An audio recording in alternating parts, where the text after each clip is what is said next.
bango nyonso wana ezalaki Paul Kagame nde banda koboma bango na régime na bango na régime ya 18 ans. Donc ezalaki soki olobi eloko moko boye oyo esepelisi Kagame te apesi ordre kaleka bomi Kabila lelo wapati. Donc mwana mboka Tunda Kasenda il croyait à son seigneur Paul Kagame. Olingo loba que pendant règne il y a 18 ans, il y a mwana mboka Kabange, le pays était géré au Rwanda. Oui, c'est le Rwanda qui gérait le Congo. Donc nous étions la colonie du Rwanda. Moutemini Valenti à émission Parlons Vérité, tout le babosol avec Platine Lukao, l'intelligent du travail, les journalistes d'investigation, votre humble serviteur. L'actualité nous oblige de parler. Mopandisa, mon ami, il faut s'abonner très massivement à APA Production sur les Balano, il y a Liboso. Je reçois pour vous les sorciers de l'UDPS, il est communicateur. Naïne Togomekampe, Komanola Masolo, na Oyo Matali. Ba actualité toto ba révélation o euti kobima et pas ya ba kabiliste auto et baka à l'époque mais ba bimisi ba révélation o vraiment ekozala à la une ya masolo ya lelo entre Platine Lukao na sorcier de l'UDPS. Voilà, il est là au micro de Platine Lukao, les sorciers de l'UDPS. Bonjour. Bonjour monsieur le journaliste. Bonne santé. Santé za madame Ngolanda.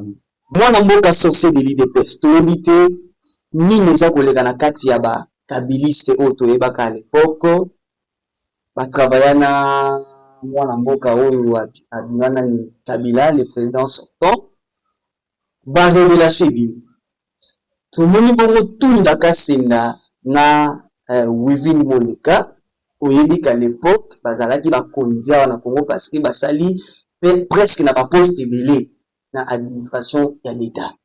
Kasi babimisi ba révélation moko ya mutu ya makasi étant que analyste et communicateur ya IDPS na yebite qu'est-ce qui se passe na ngamu na bango pour te bilo wa bongo ibi. Ouais, monsieur le journaliste, je pense que c'est le bon moment. Ezali temps ya malamu yango oyo esengelaki ke biloko wana ebima yango omoni ke babimisi yango puisque ezalaki question ya vie ou la mort. Okoki obimisa makambo wana te tant que oza sous l'emprise ya ndeko Paul Kagame puisque oteki babomi mbala moko obika te bamoni ke moment oyo baza quand même na mwa sécurité par rapport ya ndenge président de la République amemeli makambo na ye na diplomatie na ye nde esali ke bamona ke siko baza mpenza na sécurité basasire mpenza ke baa na sécurité parce que boyebi ke menace eyaki makasi mpona menace ya nini ndanga amenasaki ya kozala na martyr oyebi yango ya koya kosala mitingi awa alors ke ntango ye olobi eloko moko eza contre chef na ye donc bakokata okingo alors na moment oyo basasire ke vraiment balimite ezali ke bato wana jamais bakotikala kokóma asu te donc et puis baza koexiste te politiquement nde omoni bapoliticien babimisaka bavérité boye ntango bacomprendre ke bato wana baza koexiste lisu te par rapport ya ndenge makambo ekeyebi na ndenge chef de l'état memeta. Est-ce que la République démocratique du Congo ekoki kozala moko ya province ya Rwanda parmi ba discours to ba révélation oyo babimisi ezali kotanisaki à l'époque Congo ezalaki traité représenté ailleurs comme si une partie ya Rwanda? Oui, nécessairement, monsieur le journaliste, totali penza bien, donc ozala sous la colonisation du Rwanda. Comment? Paul Kagame azwaki point na ye na niveau Union européenne po abanda kogere biso surtout ntango baye koresi koboma musée ntango babomi musée nde makambo nyonso vraiment ekomaki esengeli tokota na colonisation nde balukelaki biso représentant na bango batiaki comme président de la République monsieur Joseph Kabila nde batiaki kaka wana comme étiquette mais biso tobenga ye président nde babande kodicte ye pour nommer premier ministre pour Paul Kagame. Kotana na mosindo toza ko comprendre l'émission c'est Parlons Vérité. Oui. Toloba busolo nini oyo mpenza ya busolo oyo ndeko na biso Wivini Moleka abimisi oyo oza nango na information lokola communicateur ya IDPS? Ya yambo ndeko Wivini Moleka eloko oyo abimisi nano oyo esali biso motema pasi tante tozala bacongolais bapatriote ezali ete ke ndenge ndeko Paul Kagame bande koutilize Caleb Mutombo soki baza na mposa baelimine motu moko Caleb Mutombo kilemika kosala opération wana meme Joseph Kabila ana tante ya koloba devant Caleb Mutombo nde eloko esalaki biso mpasi.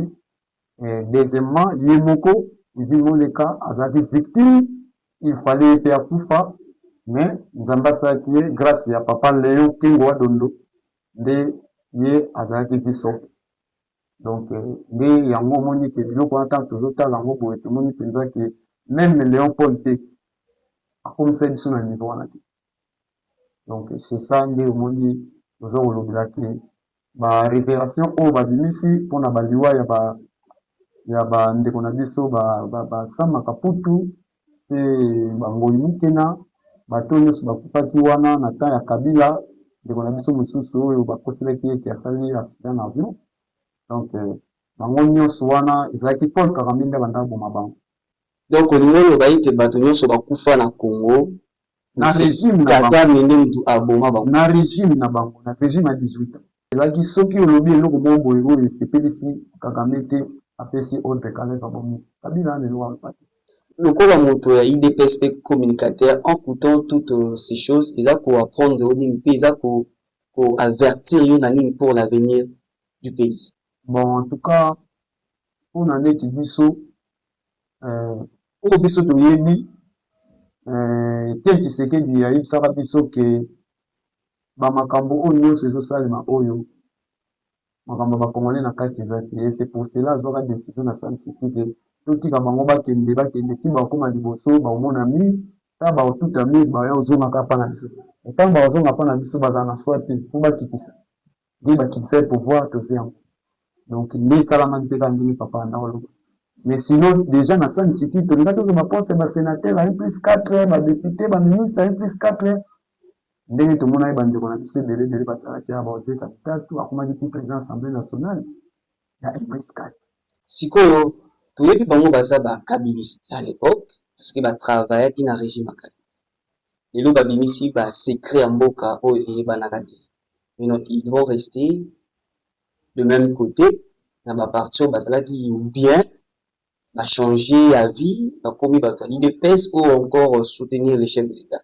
Bon tokende mpenza mingi na volet wana te na volet politique te d'abord tozana na volet kake des patriotes ce sont des Congolais de père et de mère baza na 100 Congolais oyo atako bazalaki na ngambo wana me bakatisaki bakoma na compte ya union sacrée mais le moment est venu donc à dire la vérité nde yomoni ke makila wana emati ya patriotisme yango moni bavérité oyo ebimi na ngambo ya mwana mboka Tunda Kasenda bavérité nini oyo ya bimisi kotuya mwana mboka Tunda Kasenda il croyait à son seigneur Paul Kagame auparavant na gouvernement ya papa Ilunga Ilukamba bato mingi bayebi ke azalaki ministre ya justice alors il y avait une question babandaki kotraité na kati ya conseil des ministres mais ye alobaki ke ava pesa réponse na question wana fo bazela ye mais na congolais mingi bayebi yango quand il parlait de Yémen il parlait pas de Joseph Kabila il parlait de Paul Kagame puisque tout ebandaki kouta ndeko donc c'est ça ye abandaki kokroire ke lokola tozelaka même tosala anniversaire ya 50e anniversaire na biso indépendance po tozela 2 heures de temps po Paul Kagame so akiti na aéroport te awa ekosalama te donc il croyait que le bien est toujours Paul Kagame nde yango moni alobaki biloko wana me ntango aye kocomprendre ke ezalaki nango bongo te mambo echangeaki nde yango moni lelo azonga na ye na molongo donc c'est ça nde babandaki kovivre ndenge wana na ntan wana Paul Kagame akitisi na gouvernement amatisi ainsi de suite. olingo loba que pendant règne il y a 18 ans il y a mwana mboka Kabange le pays était géré au Rwanda. Oui, c'est le Rwanda qui gérait le Congo. Donc nous étions la colonie du Rwanda. La décision ebandaki kozwama à l'époque na mboka ça ne venait pas du gouvernement central. Non, pas du niveau gouvernement, c'est Paul Kagame qui proposait tout, et les militaires et l'administration de l'État. Qu'est-ce qui a fait en sorte que Tokitati à niveau, on a les grands pays comme les Congo, au Rwanda, Congo, je sais pas moi, autant de fois, plusieurs fois, bah, coloniser, bisonde, mouti, kolobawana, durant règne du sultan Yakaba.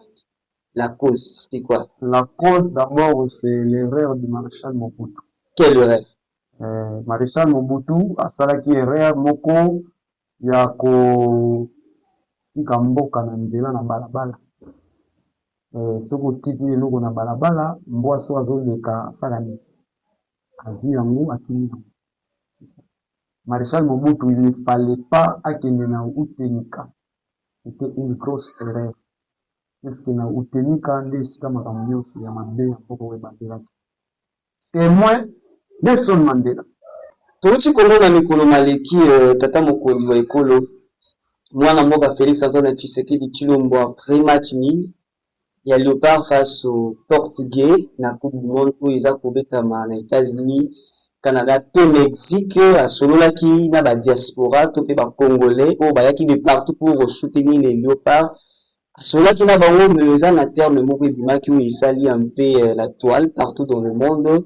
Il a tenu des propos d'appeler Kabangi chien.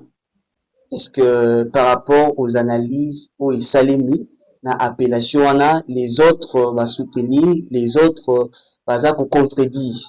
Le coup là, analyste, communicateur, politologue, quelle analyse pour ça la appellation faux et archi faux. D'abord, le président de la République n'a pas prononcé les mots chien à l'égard de l'ancien chef de l'État. Le président de la République avait donné des explications dans le temps où le maréchal Mobutu était encore le président d'Isaïe, 1996. C'est les peuples zaïrois de l'époque qui ont allé jusque-là à dire que nous sommes fatigués de Mobutu, il faut même qu'un chien vienne nous diriger l'Isaïe. Bon, oui, c'était ça. Nous étions encore là, des jeunes. Et lui a fait que rappeler la mémoire du peuple zaïrois de l'époque, et c'est que nous avons pensé, et c'est là que nous arrive. Et quand on a vu que Mobutu a pris ça, qui est là, on a dit là, ouais. Est-ce qu'il y a un qui s'est battu à Joseph? Mais muda succédaki na Mobutu ezalaki Kabila Joseph ezalaki Muse, mais l'appellation du chat et pas Muse et pas Kabila. C'est un carcolage.